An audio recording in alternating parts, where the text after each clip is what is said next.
আজকে হলো রমাদানের শেষ জুমা। অনেকেই বিদায়ের জুমা বলে, যদিও কোরআন হাদিসে এই শব্দটা নাই। বিদায়ের জুমা কোরআন হাদিসে শব্দটা নাই, জুমাতুল বিদা, বাট লোকজন বলে। তবে হ্যাঁ, রাসূলুল্লাহ সাল্লাল্লাহু তাআলা আলাইহি ওয়াসাল্লামের সাহাবায়ে কেরাম মদিনায়, এমনকি তারা যেখানে থাকতেন, রমাদানের শেষ জুমা থেকে তারা পরস্পর বেদনার্ত, কষ্টে দুঃখে পরস্পরকে স্মরণ করাতেন যে রমাদান চলে যাচ্ছে, আমরা কি জান্নাতি হতে পেরেছি। ঈদের চাঁদ উঠলে নজরুলের বিখ্যাত সেই কবিতা, নজরুলকে আল্লাহ জান্নাত নসিব করুন, বলেন আমিন। তিনি ঈমান দীপ্ত চেতনা নিয়ে লিখেছেন, অমন রমজানেরই রোজার শেষে এলো খুশির ঈদ। এবং ওই কবিতাটাতে আপনি দেখবেন ইবাদতের কথা, জাকাতের কথা, ফিতরার কথা, নামাজের কথা, রোজার কথা সব আছে। কিন্তু আফসোস, আমাদের দেশের ভদ্র নামের কিছু অভদ্র, শিক্ষিত নামের কিছু কুলাঙ্গার, তারা এই গানটাকে অশ্লীলতা দিয়ে ভরে দিয়েছে। সুতরাং যাদের জীবন আছে, বুদ্ধি আছে, জ্ঞান আছে, বিবেক আছে, তার প্রতিবাদ করা উচিত। নজরুল অমন রমজানেরই রোজার শেষে এলো খুশির ঈদ শয়তানির জন্য লিখে নাই, লিখেছে ইবাদত দিয়ে ঈদকে উদযাপনের জন্য।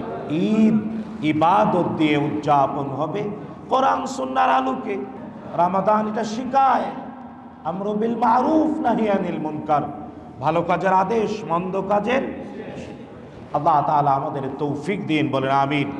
বন্ধুগণ, আমরা আমাদের এই বেদনা, আমাদের এই কষ্ট, তবে হ্যাঁ, এর মধ্যেও রমাদান বিদায়ে কোরআনকে যদি প্রশ্ন করি, বন্ধু কোরআন বলো রমাদান বিদায় নিচ্ছে, তাইলে কোরআন আল করিম তার 51 নাম্বার সূরা, 51 নাম্বার সূরা আয-যারিয়াত, আল কোরআন আল করিমের 114টি সূরার 51 নাম্বার সূরা আয-যারিয়াত এর 15 থেকে 19 নাম্বার আয়াত যদি কেউ পড়েন তাহলে পাবেন। আল্লাহ তাআলা বলে দিয়েছেন, আউযু বিল্লাহি মিনাশ শাইতানির রাজীম, ইন্নাল মুত্তাকিনা ফি জান্নাতি ওয়া উয়ুন আখিযিনা মা আতাহুম রাব্বুহুম ইন্নাহুম কানু ক্বাবলা যালিকা মুহসিনিন কানু কালিলাম মিনাল লাইলি মা ইয়াহজাউন ওয়া বিল আসহারি হুম ইস্তাগফিরুন ওয়া ফি আমওয়ালিহিম হাক্কুন লিস-সাইলি ওয়াল মাহরুম। আল্লাহ তাআলা বলছেন, নিশ্চয়ই যারা তাকওয়ার গুণে গুণান্বিত, কারণ রোজা এসেছে আমাদেরকে, আমাদের পূর্ববর্তী সবাইকে, মানুষ আর জিনকে তাকওয়ার গুণে গুণান্বিত করতে। কে বলেছেন? আল্লাহ বলছেন, ইয়া আইয়ুহাল্লাযীনা আমানু কুতিবা আলাইকুমুস সিয়াম কামা কুতিবা আলাল্লাযীনা মিন ক্বাবলিকুম লাআল্লাকুম তাত্তাকুন। হে ঈমানদাররা, তোমাদের উপর আর তোমাদের পূর্ববর্তীদের উপরে সিয়াম ফরজ করেছি, যাতে করে সেই সিয়ামের দ্বারাই তাকওয়ার গুণ অর্জন করতে পারো। তাই সিয়াম একটা মাস আমাদেরকে তাকওয়ার গুণে গুণান্বিত হতে শিখায়। আর তাকওয়া মানে হলো, উমর ইবনুল খাত্তাব রাদিয়াল্লাহু তাআলা আনহু উবাই ইবনু কাব রাদিয়াল্লাহু তাআলা আনহুকে খলিফাতুল মুসলিমিন হিসেবে যখন অর্ধেকটা পৃথিবীর শাসন করতেন, তখন তিনি জানতে চেয়েছিলেন বয়োবৃদ্ধ লেখক সাহাবী মদিনার মসজিদের তারাবির ইমাম উবাই ইবনু কাবকে বলেন তাকওয়া কি। তখন উবাই ইবনু কাব উমর ইবনুল খাত্তাব রাদিয়াল্লাহু তাআলাকে বলেন, আমিরুল মুমিনিন, আপনি কি খেলাফতের দায়িত্ব পালন করতে গিয়ে এমন পথ অতিক্রম করেছেন যে পথে 3 দিকে কাটা, মাটি থেকে কাটার গাছ উঠে আবার মাটিতে এসে পড়েছে, এমন ছোট্ট সরু পথ দিয়ে কি কখনো গিয়েছেন? ওমর ইবনুল খাত্তাব বললেন, হ্যাঁ, খেলাফতের দায়িত্ব পালন করতে গিয়ে অনেক দিন এমন কণ্টকাকীর্ণ রাস্তায় আমি চলেছি। উবাই ইবনে কাব প্রশ্ন করলেন, তখন কিভাবে গিয়েছেন?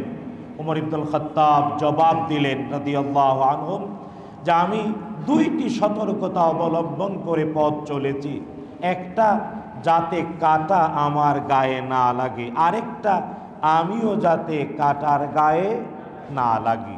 উমর ইবনুল খাত্তাব রাদিয়াল্লাহু জবাব শুনে উবাই ইবনে কাব উত্তর দিলেন, আমিরুল মুমিনিন, এর নাম তাকওয়া। সব দিকে সবাই মিথ্যুক, আপনি সত্যবাদী। সবাই ঘুষখোর, আপনি ঘুষ খাবেন না, দেবেন না। সবাই সুদখোর, আপনি সুদ খাবেন না, দেবেন না। আপনি সত্য, ন্যায়, কল্যাণ, দ্বীনের উপরে প্রতিষ্ঠিত থাকবেন। এর নাম তাকওয়া। এর নাম তাকওয়া। আর রোজা এই তাকওয়া শিখায়। একটা মাস হালাল জিনিস থেকে দূরে থেকেছি, হালালকে হারাম করতে আল্লাহ আদেশ করেছেন রোজার মাধ্যমে। তাইলে হারাম কেন সারা জীবন হারাম হিসেবে দূরে রাখবো না? তাই তাকওয়ার গুণে যারা গুণান্বিত, আল্লাহ তাআলা আমাদের সবাইকে তাদের অন্তর্ভুক্ত করুন, বলেন আমিন। আমাদের বাস্তব জীবনে তাকওয়ার প্রতিফলন ঘটুক, বলেন আল্লাহুম্মা আমিন। আল্লাহ বললেন, ইন্নাল মুত্তাকিনা ফি জান্নাতি ওয়া উয়ুন, নিশ্চয়ই তাকওয়ার গুণ যাদের আছে ওরা ঝর্ণা দ্বারায় ভরপুর জান্নাতের চিরস্থায়ী বাসিন্দা। আমরাও অবশ্যই যাব, বলেন আল্লাহুম্মা আমিন। হ্যাঁ, আল্লাহ তাআলা এবার বললেন, মুত্তাকিনরা জান্নাতে ঝর্ণা দ্বারায় ভরপুর জান্নাতে থাকবে।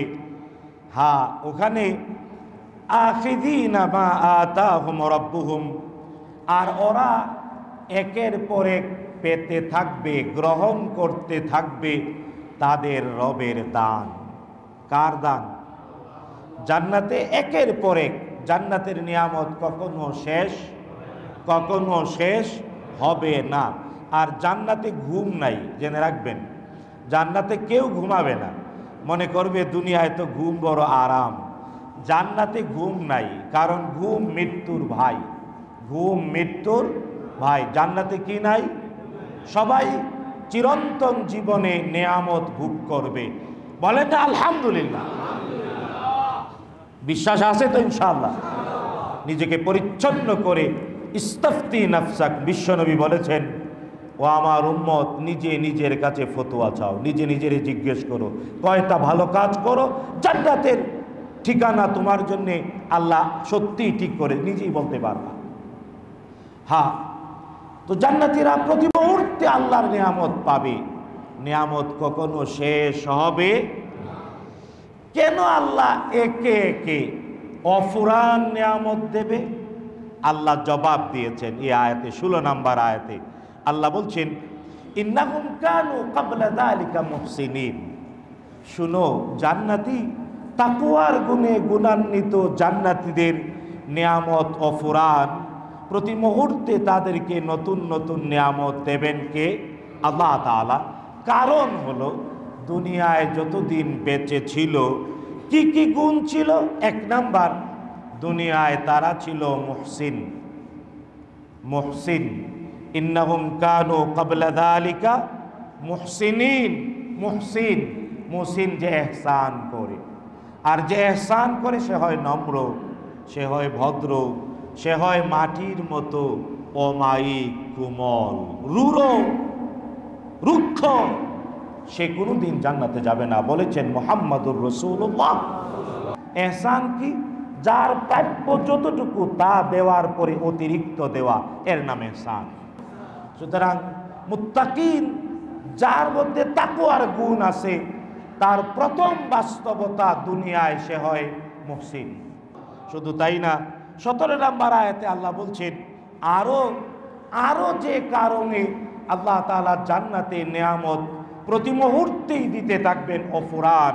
দ্বিতীয় কারণ, কানু কালিলাম মিনাল লাইলি মা ইয়াহজাউন, কারণ তারা রাতে অল্প সময়ই বিশ্রাম নিত। রমজানে এটা বাস্তব। তো আল্লাহ বললেন, প্রথম তাকওয়ার গুণে গুণান্বিত, তাদের প্রথম দুনিয়ার বৈশিষ্ট্য তারা মুহসিন। 2 নাম্বার, রাতে অতি অল্প সময়ে তারা বিশ্রাম নিত। তারপরে ওয়াবিল আসহারি হুম ইস্তাগফিরুন। হ্যাঁ, শেষ রাতে যখন উঠতো কেবল খাওয়ার জন্যে না, ইস্তেগফারও করত। ক্ষমা চাইতো কার কাছে? কার কাছে? যে কয়টি দিন বাকি আছে করবেন, শেষ রাতে খাবেন, ঠিক আছে, শরীরের শক্তি আর ইস্তেগফার দিয়ে ঈমানের শক্তি বাড়াবেন, পারবেন ইনশাআল্লাহ। আল্লাহ বলছেন ওয়াবিল আসহারি হুম ইস্তাগফিরুন। তারপরে বলছেন হ্যাঁ ওয়াফি আমওয়ালিহিম হাক্কুন লিসাইলি ওয়াল মাহরুম। আর হ্যাঁ, ওই তাকওয়ার গুণে গুণান্বিত তারাই যাদের সম্পদে অধিকার আছে, যে চায় আর যে বঞ্চিত, ভিক্ষুক আর বঞ্চিতদের অধিকার।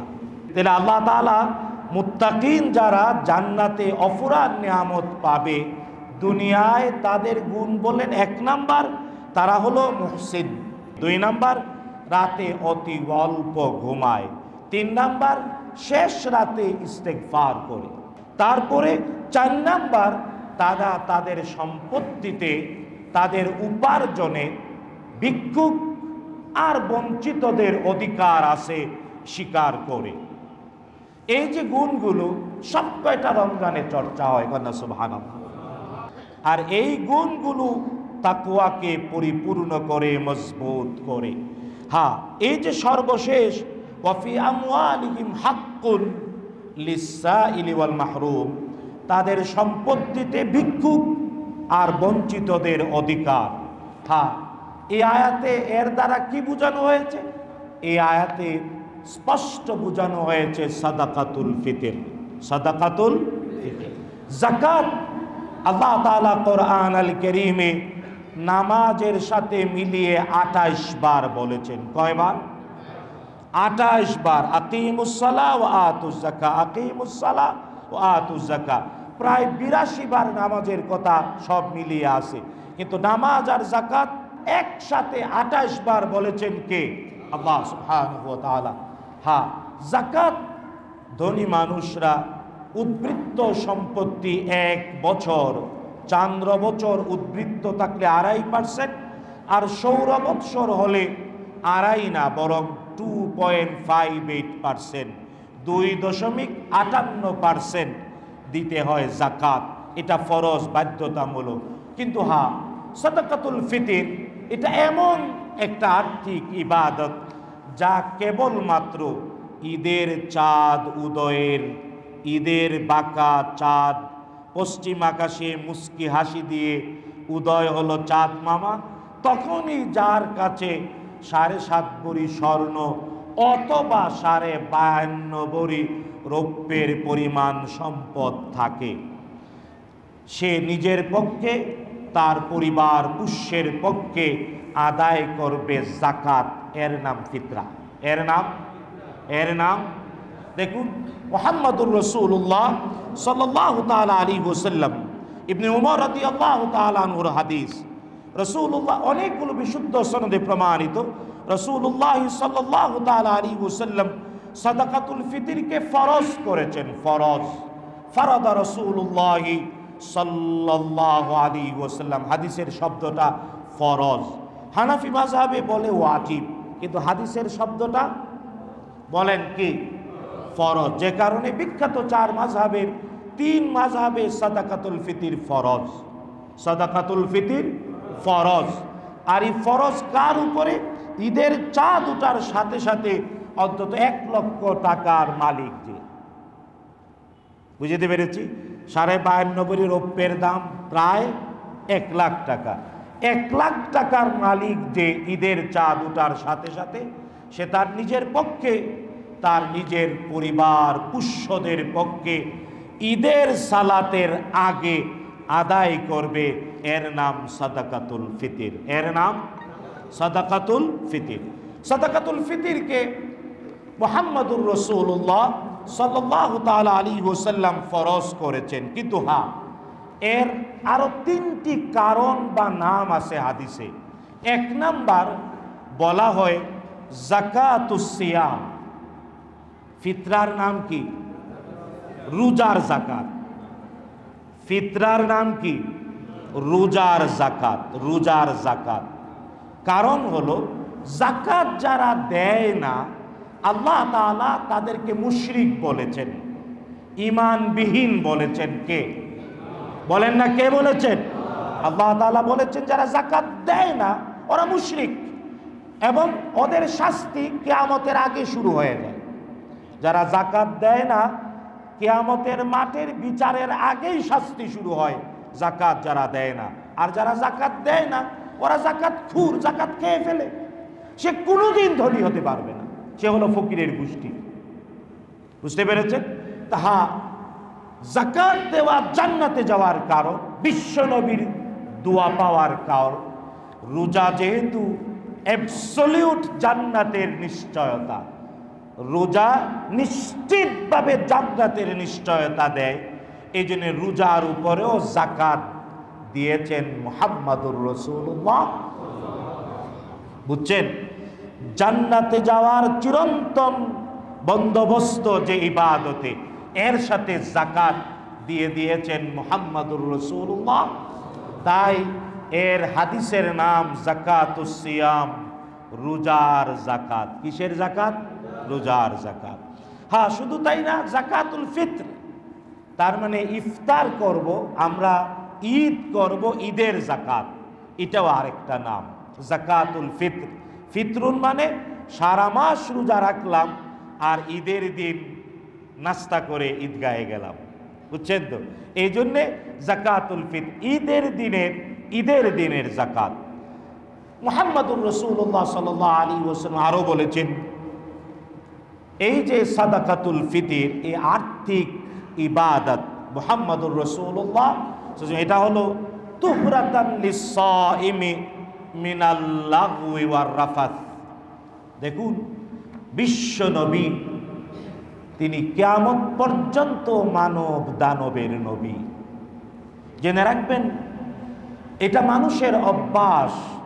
আল ইনসানু হারিসুন ফিমা মুনিআ, মানুষকে যে ব্যাপারে নিষেধ করা হয় আগ্রহ এটার দিকেই বেশি।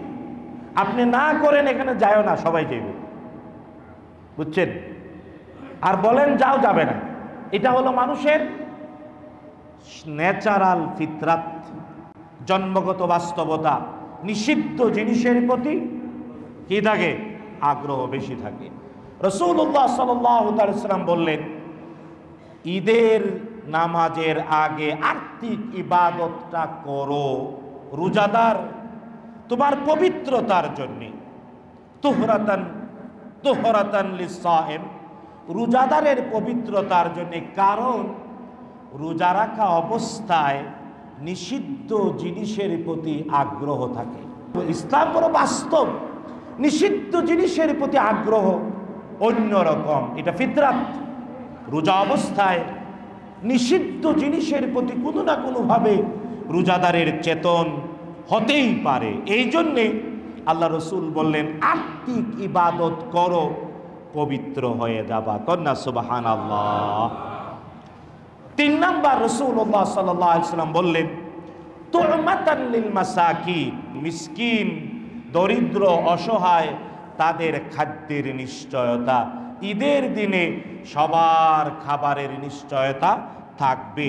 এর নাম ইসলাম, বলে দিয়েছেন মুহাম্মাদুর রাসূলুল্লাহ সাল্লাল্লাহু আলাইহি ওয়াসাল্লাম। এবার সাদাকাতুল ফিতর দেওয়া যায় গম বা যব অথবা প্রধান খাদ্য, গম, যব অথবা প্রধান খাদ্য বা আটা, খেজুর, কিশমিশ আর পনির। খেজুর, কিশমিশ আর পনির।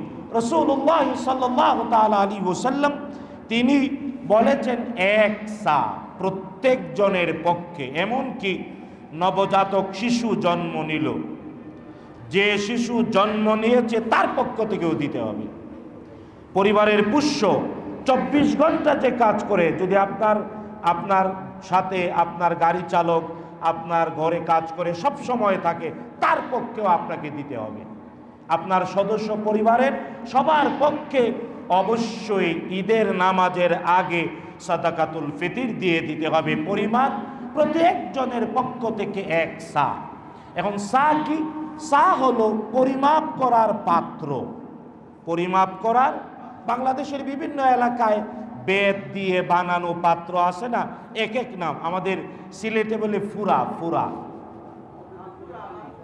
আচ্ছা পারি ফুরা এমন বলে। ওই বাঁশ দিয়ে বানানো 3.5 কেজি 5 কেজির এমন, এগুলা দিয়ে বিভিন্ন জিনিস মাপে। হ্যাঁ, রাসূলুল্লাহ সাল্লাল্লাহু তাআলা আলাইহি ওয়াসাল্লাম তিনি বলে গিয়েছেন 1 সা। এখন মদিনার 1 সা, মদিনার 1 সা হলো 2 কেজি 40 গ্রাম। হ্যাঁ, কুফা, ইরাকের রাজধানী কুফা, কুফার 1 সা হলো 3 কেজি 300 গ্রাম। কুফার 1 সা 3 কেজি 300 গ্রাম। হ্যাঁ, মদিনা ছাড়া আর কুফা ছাড়া প্রায় আরবের সব জায়গায় বলে 1 সা মানে 2.5 কেজি। মদিনা ছাড়া অন্য সব, যেমন আরব আমিরাত, কুয়েত, কাতার, এদের ওখানে 1 সা মানে 2.5 কেজি। তাহলে কয়টা মাপ পাইলাম? এটা প্রমাণিত। এখন আপনি যেটা নিজের কাছে ভালো লাগে গ্রহণ করতে পারেন, 3টার যে কোনো একটা। তবে বাংলাদেশে রাষ্ট্রীয়ভাবে যেহেতু হানাফি মাযহাব অনুসরণ করে, তাই মদিনা থইয়া ইরাকের কুফার সাটাই উপরে ফতোয়া দিয়েছে। বাংলাদেশে হানাফি মাযহাব অনুযায়ী ফতোয়া দিয়েছেন। বাংলাদেশের জাতীয় ফিতরা নির্ধারণ একটা কমিটি আছে, যে কমিটিতে বাইতুল মুকাররমের বর্তমান খতিব চেয়ারম্যান। মজার ব্যাপার হলো, হানাফি মাযহাবে 3 কেজি 300 গ্রাম ধরে খেজুর, 3 কেজি 300 গ্রাম ধরে পনির, 3 কেজি 300 গ্রাম ধরে কিশমিশ, কিন্তু গম আর জব আর আটা, গম জব আর আটা এলে কয় হাফসা, কয় অর্ধেক সা, অর্ধেক। কারণ ছিল মুআবিয়া ইবনে আবি সুফিয়ান, নাম শুনছেন? মুআবিয়া ইবনে আবি সুফিয়ান, যিনি সিরিয়ার গভর্নর ছিলেন 20 বছর। তারপরে 40 হিজরি থেকে 60 হিজরি পর্যন্ত টানা 20 বছর মুসলিম জাহানের খলিফা ছিলেন। কারণ ইসলামের 5ম খলিফা হলেন হাসান ইবনু আলী। 4 খলিফা আবু বকর, ওমর, উসমান, আলী রাদিয়াল্লাহু আনহুম। 5ম খলিফা হাসান ইবনু আলী রাদিয়াল্লাহু তাআলা আনহু। তিনি 6 মাস মুসলিম জাহানের খলিফা ছিলেন। তার বাবা আলী রাদিয়াল্লাহু আনহু শহীদ হওয়ার পরে মুসলিম পার্লামেন্ট তাকে খলিফা নির্বাচন করে। 6 মাস পূর্ণ হওয়াতে তিনি মুআবিয়া রাদিয়াল্লাহু আনহু বিদ্রোহ ঘোষণা করলেন। আর মুআবিয়া বয়সে তার বড়, একই বংশের, আবার নানা সম্পর্কে, নানার শালা, তাই নানা, বুঝছেন তো? মুহাম্মদুর রাসূলুল্লাহ সাল্লাল্লাহু আলাইহি ওয়াসাল্লাম মুআবিয়ার আপন বড় বোনের স্বামী উম্মে হাবিবা বিনতে আবি সুফিয়ান রাসূলুল্লাহ সাল্লাল্লাহু আলাইহি ওয়াসাল্লামের স্ত্রী ছিলেন, মুআবিয়ার আপন বড় বোন। তো মুআবিয়া এই জন্য বলা হয় উম্মতের মামা, আমাদের মামু, জাতীয় মামু, নাম হলো অনেক ভাগ্নে। এই জন্য মামুর সাথে দুষ্টামি করে, মামাদের সাথে দুষ্টামি করা যাবে না। তিনি সাহাবী, আল্লাহ রসুলের অহিলেখক সাহাবী। আল্লাহ তাআলা তাকে কবুল করেছেন। আবু সুফিয়ান নিজে ইসলাম কবুল করেছেন মক্কা বিজয়ের পরে। আর তার পুত্র মুআবিয়া রাদিয়াল্লাহু তাআলা আনহু, তিনি যখন বিদ্রোহ করলেন, হাসান বিন আলী বললেন, যুদ্ধে যাব না, আমি আমার খেলাফতের দায়িত্বটা আপনাকে দিয়ে দিলাম, তবে শর্ত আপনার পরে মুসলিম জাহানের খলিফা পার্লামেন্ট মুসলিম শুরা নির্বাচন করবে, এই শর্ত ছিল। এজিদ এটা পালন করেনি বলে তার বিরুদ্ধে হুসাইন যুদ্ধ করেছিলেন, বুঝতে পেরেছেন? তো মুআবিয়া রাদিয়াল্লাহু তাআলা আনহু 40 হিজরি পরে 41 থেকে 60 পর্যন্ত টানা 20 বছর মুসলিম জাহানের খলিফা ছিলেন। তিনি মদিনায় আসতেন মুসলিম জাহানের খলিফা হিসেবে। মদিনায় তো গম আর জব উৎপাদন হয় না, তো সিরিয়ার গম আর জব আমদানি করা, ইম্পোর্টেড, সিরিয়া থেকে আমদানি করা গম আর জব মদিনায় এসে দেখলেন অনেক ভালো কোয়ালিটি। মুআবিয়া রাদিয়াল্লাহু তাআলা মিম্বরে উঠে বললেন, যদি ইম্পোর্টেড আমদানি করা গম আর জব দিয়া কেউ সাদাকাতুল ফিতির দেয়, সে অর্ধ সা দিলে হবে। বুঝছেন, এই হলো আমাদের হানাফি মাযহাবের গম আটা জবের অর্ধেকের ফতোয়ার মূল। বুঝছেন তো?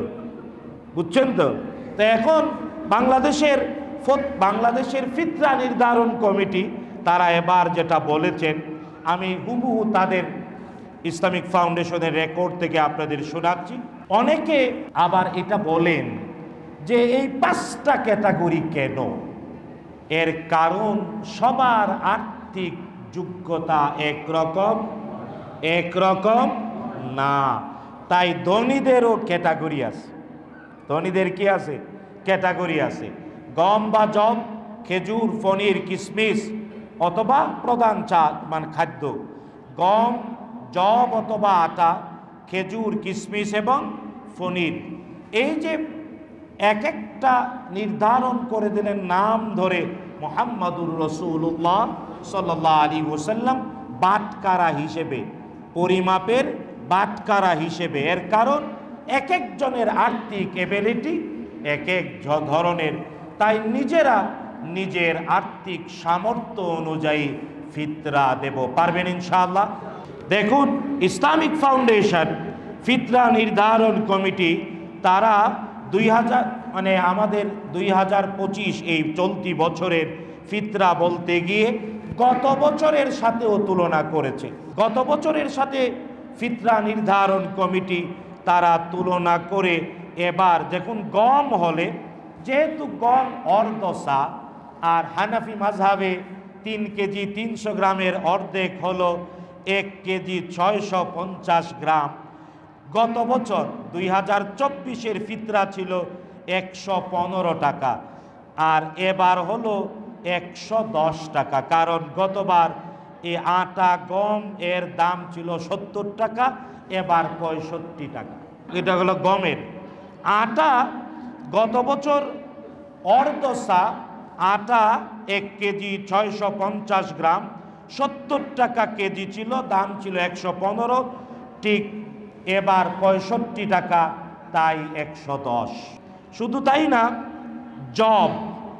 জব যদি কেউ দেয় তাহলে জব 400 টাকা করে, গতবার ছিল জবে 121 টাকা কেজি হিসেবে 400 টাকা, এবার এই জব হয়েছে 530 টাকা। এবার জব দিয়ে দিলে 3 কেজি 300 গ্রাম কত? 530 টাকা। কিশমিশ 3 কেজি 300 গ্রাম, কিশমিশ 650 টাকা কেজি, গত বছর ছিল 2145 টাকা, এবার 600 টাকা করে কিশমিশ দিলে 1980 টাকা। ফিতরা কিশমিশে গতবার ছিল 2145, এবার 1900। দাম কমছে না বাড়ছে? বলেন না আলহামদুলিল্লাহ। তারপরে খেজুর যদি দেন, খেজুর দিলে 3 কেজি 300 গ্রাম, ভালো খেজুর 750 টাকা কেজি, গত বছর ছিল 2475, এবার একই মানের ভালো খেজুর 700 টাকা, 50 টাকা গতবারের চেয়ে কম, তাই 700 টাকা কেজি হিসেবে এবার খেজুর দিয়ে কেউ ফিতরা দিলে 2310 টাকা। গতবার ছিল 2475, এবার 2310। সর্বশেষ পনির 3 কেজি 300 গ্রাম পনির দিলে, পনিরের দাম গত বছর ছিল 900 টাকা কেজি, তাই 900 টাকার 3 কেজি 300 গ্রাম 2970 টাকা ছিল। এবার পনিরের দামও 50 টাকা কম, 850 টাকা কেজি। এই জন্যে পনির দিলে 2805 টাকা। হ্যাঁ, এবার আসেন, আপনি টাকা দিয়ে যদি দিতে চান তাহলে এই পরিমাণ দেবেন। ফিতরা নির্ধারণ কমিটি যেভাবে টাকা আমাদেরকে বলে দিয়েছে। হ্যাঁ, যদি আপনি নিজের থেকে অ্যামেন্ডমেন্ট করতে চান যে আমি মদিনার এক সা অনুযায়ী দিব, করতেই পারেন, করতেই পারেন। 2 কেজি 40 গ্রাম। হ্যাঁ, আপনি যদি বলেন না সৌদি আরব সহ আরব বিশ্ব 2.5 কেজি দেয়, আমি 2.5 কেজি দিব, তাও আপনি দিতে পারেন না, পারেন না। আর আপনি যদি বলেন মদিনা বাদ, আরব বাদ, আমি কুফা চলে যাব, তাহলে 3 কেজি 300 গ্রামও দিতে পারেন, কোনো সমস্যা। বুঝাইতে পেরেছি? সব খুলে বলে দিচ্ছি। হ্যাঁ, প্রশ্ন হলো সাদাকাতুল ফিতর টাকা দিয়ে হবে না খাবার দিয়ে হবে? আমাদের কিছু ভাই বেরাদার, আল্লাহ তাদের হেদায়েত করুন, ইলম গোপন করতে নাই, জানা উচিত সাদাকা, যাকাত আর ফিতরা আদায়ের দায়িত্ব রাষ্ট্রের। কার? বলেন কার? রাষ্ট্র আদায় করবে এবং রাষ্ট্র পৌঁছে দেবে অভাবী দরিদ্রদের বাড়িতে। বাংলাদেশে আছে এটা? আছে এটা? তো বাংলাদেশে নাই, তার মানে আপনি পৌঁছে দিচ্ছেন। আপনি কি, আপনি আমি যারা ধনী তারা কি গরিবের বাড়িতে পৌঁছে দেই? বলেন দেই? কয়জনে বাড়ি পৌঁছে দেই? 1-2 জন হতে পারে। যদি আপনি বন্ধু গরিবের বাড়িতে ফিতরাটা পৌঁছায় দেন, তাহলে উত্তম খাদ্য দিয়ে দেবেন, কারণ পরিবহন করে আপনিই পৌঁছে দিচ্ছেন। আর যদি রাষ্ট্র আদায় করছে না, বাইতুল মালে জমা দিচ্ছেন না, রাষ্ট্র আদায় করে দিচ্ছে না, গ্রহণ এবং বন্টন রাষ্ট্র করছে না, ব্যক্তি এসে নিয়ে যাচ্ছে, তখন যদি একজন দরিদ্র মহিলাকে আপনি 3 জনের ফিতরা 6 কেজির চাল পিঠে উঠাইয়া দেন, ও নিজের শরীর নিয়ে হাঁটবে না চালের বস্তা নিয়ে হাঁটবে? এতটুকুন বিবেক যাদের নাই, ওরা মুফতি হতে পারে না, ওদের ফতোয়া দেওয়ার অধিকার। ফিকহুল ওয়াকি যে বুঝে না, আমানত খেয়ানত করে। আমাদের কিছু বন্ধুরা কয় না না টাকা দিলে হবে না, হবে না। আরে বেটা, সাহাবায়ে কেরামের যুগ থেকে এইভাবে হয়েছে। সাহাবায়ে কেরামের যুগ থেকে যেভাবে দরিদ্ররা বেশি উপকৃত হয়, এইভাবে। হ্যাঁ, বর্তমান সময়ে আপনি টাকা দিয়ে দিতে পারেন, নিজে পৌঁছে দিলে খাবার দিয়েও দিতে পারেন, কিন্তু টাকা দিয়ে দিলে হবে না, এই কথাটা যারা বলেন তারা আমানতের খেয়ানত করে। আল্লাহ তাদের হেদায়েত নসিব করুন। কারণ সাহাবায়ে কেরাম তারাও টাকা দিয়ে দিয়েছেন, ওই সময়ে প্রচলিত মুদ্রা দিয়ে দিয়েছেন।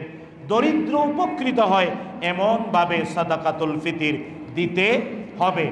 অবশ্যই হ্যাঁ, সাদাকাতুল ফিতর দিতে গিয়ে আমাদের সবার খেয়াল রাখা উচিত, অন্তত অনেকে আগে দিয়ে দেয়, 27 তারিখের পর থেকে সাদাকাতুল ফিতর দেবেন, যাতে করে ঈদের দিনে কেউ ভিক্ষা করতে না হয়। বন্ধুগণ, এই ফিতরার এই মাসালাটা বললাম। আজকে আল কুদস দিবস, রমাদানের সর্বশেষ রোজা। ইরানের ইসলামী বিপ্লবের নায়ক খুমেনি তিনি ঘোষণা করেছিলেন, যতদিন না ফিলিস্তিন আল আকসা বাইতুল মুকাদ্দাস স্বাধীন না হবে, ততদিন শেষ জুমা, রমাদানের শেষ জুমা কুদস দিবস। এটা উনি মুসলিম বিশ্বের পক্ষে একটা আওয়াজ তুলেছেন, যে কারণে রমজানের শেষ জুমাকে বলা হয় আল কুদস দিবস। জানা উচিত আমরা যারা মুসলমান, আমরা যারা ঈমানদার, পৃথিবীর যে ভূখণ্ডেই থাকি না কেন, ফিলিস্তিন, মসজিদুল আকসা আমাদের ঈমানের অংশ, আমাদের ঈমানের, আমাদের জীবনের অংশ, বেঁচে থাকার অধিকার। কারণ আল আকসা রাসূলুল্লাহ সাল্লাল্লাহু তাআলা আলাইহি ওয়াসাল্লামের ইসরা এবং মেরাজের স্টেশন, ইসরা এবং মেরাজের স্টেশন। নামাজ নামক শ্রেষ্ঠ ইবাদত আল্লাহ আমাদেরকে দিয়েছেন বিশ্বনবী সাল্লাল্লাহু তাআলা আলাইহি ওয়াসাল্লামকে মেরাজে নেওয়ার মাধ্যমে। তবে হ্যাঁ, নবীজি 7 আকাশের উপরে যাওয়ার আগে মসজিদুল আকসায়, বাইতুল মুকাদ্দাসে সকল নবী এবং রসুল, 1,24,000 নবী এবং রসুল সবাইকে নিয়ে নামাজ পড়েছেন 2 রাকাত, বিশ্ব নবী ইমাম। বলেন না সুবহানাল্লাহ। তাই দুনিয়াতেই সকল নবী, কারণ এই পৃথিবীর 1,24,000 নবী এবং রসুলের মধ্যে তখন কেবল 2 জন জীবিত ছিলেন। তার মানে 1,23,998 জন মারা গিয়েছিলেন। আর ঈসা আলাইহিস সালাম জীবিত, আর মুহাম্মাদুর রাসূলুল্লাহ সাল্লাল্লাহু আলাইহি ওয়াসাল্লাম জীবিত। 2 জন জীবিত, বাকি সব 1,23,998 জন মৃত। কিন্তু তাদেরকেও আল্লাহ একত্রিত করেছিলেন বিশ্ব নবীর সম্মানে মসজিদুল আকসায়, বাইতুল মুকাদ্দাসে মেরাজে যাওয়ার আগে। এই জন্যে বাইতুল মুকাদ্দাস আমাদের কাছে প্রিয়। বলেন না সুবহানাল্লাহ। এই জন্যে প্রয়োজনে জীবন দিতে প্রস্তুত আছেন তো বন্ধুগণ? শুধু তাই না, রাসূলুল্লাহ সাল্লাল্লাহু তাআলা আলাইহি ওয়াসাল্লাম মসজিদুল আকসা থেকে আকাশ ডানে করে 7 আকাশের উপরে গেলেন, নামাজ নিয়ে এলেন। কি নিয়ে এলেন? তাই যখনই নামাজ আমরা পড়ি মসজিদুল আকসার কথা স্মরণ হয়, কারণ মসজিদুল আকসা হয়ে 7 আকাশের উপরে গিয়ে নামাজ এনেছিলেন মুহাম্মাদুর রাসূলুল্লাহ। শুধু তাই না, মক্কায় নবীজি নামাজ নিয়ে ফিরার পরে হিজরতের আগের 3 বছর, মদিনায় হিজরতের পরে 17 মাস নবীজি কাবাতুল মুশাররাফা না, কেবলা ছিল মসজিদুল। এই জন্য আমাদের প্রথম কিবলা, আমাদের প্রথম কিবলা কত বছর? মক্কায় 3 বছর, মদিনায় 17 মাস, 4 বছর 7 মাস আমাদের কিবলা বাইতুল। নামাজ ফরজ হওয়ার পরের প্রথম কিবলা। এর জন্য বলা হয় আমাদের উলাল কিবলাতাইন, 2 কিবলার প্রথম কিবলা বাইতুল মুকাদ্দাস মসজিদুল আকসা। শুধু তাই না বন্ধুগণ, মসজিদুল আকসার আঙ্গিনাটা হবে কিয়ামতের মাঠ। কিসের মাঠ? আমাদের অনেক হুজুররা না জেনে মূর্খ বলে আরাফাতের মাঠ নাকি কিয়ামতের মাঠ। মিথ্যা কথা। ঈমান আনলে সমস্যা আছে, গরমিল হবে।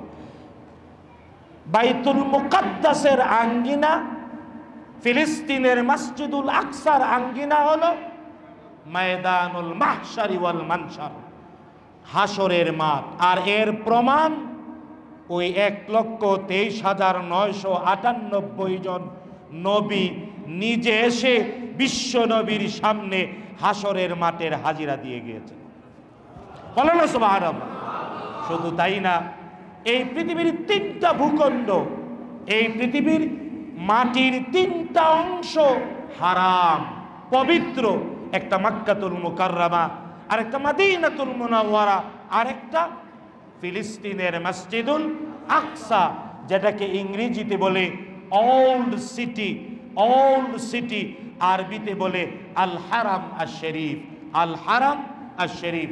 এই মসজিদুল আকসা দেখুন, দুর্ভাগ্য বলতে, লম্বা কথা বলবো না, বা এই পৃথিবীর লিগ অব নেশনস ছিল, জানেন না আপনারা?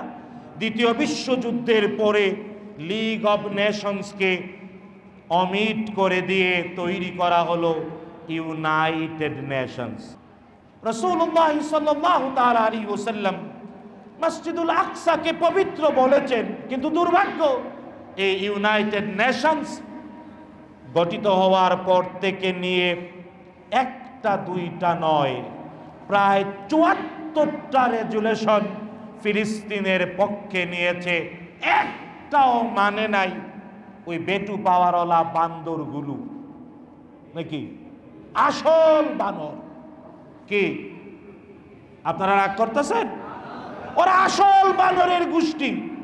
মানব চেতনা, বুদ্ধি, বিবেক, ন্যায় বিচার যদি থাকতো, তাহলে ফিলিস্তিনের মুসলমান, গাজ্জার মুসলমানের উপরে এত অত্যাচার, নির্যাতন কেউ সমর্থন করত না। বন্ধুগণ, আফসোস, দেখুন এই যুদ্ধবিরতি ঘোষণার পরেও নিরস্ত্র তাঁবুতে থাকা মানুষের উপরে বম্বিং করছে না, করতেছে না? আমরা আমাদের ইন্টারাম গভর্নমেন্টের প্রধান উপদেষ্টার কৃতজ্ঞতা আদায় করি। তিনি আন্তর্জাতিক ফোরামে ফিলিস্তিনের পক্ষে কথা বলছেন অনেক জোরালোভাবে। বলেন না আলহামদুলিল্লাহ। আর প্রয়োজন হলে আমরাও রক্ত দিতে প্রস্তুত, আছি না নাই? ফিলিস্তিনের স্বাধীনতা কে কে চান? বলেন আল্লাহু আকবার। বলেন হে আল্লাহ, ফিলিস্তিন স্বাধীন করে দাও, বাইতুল মুকাদ্দাস স্বাধীন করে দাও, মসজিদুল আকসা স্বাধীন করে দাও। বলেন আমিন। হাদা মা ইনদি ওয়াল ইলমু ইন্নাল্লাহ আলাইহি তাওয়াক্কালতু ওয়া ইলাইহি উনীব।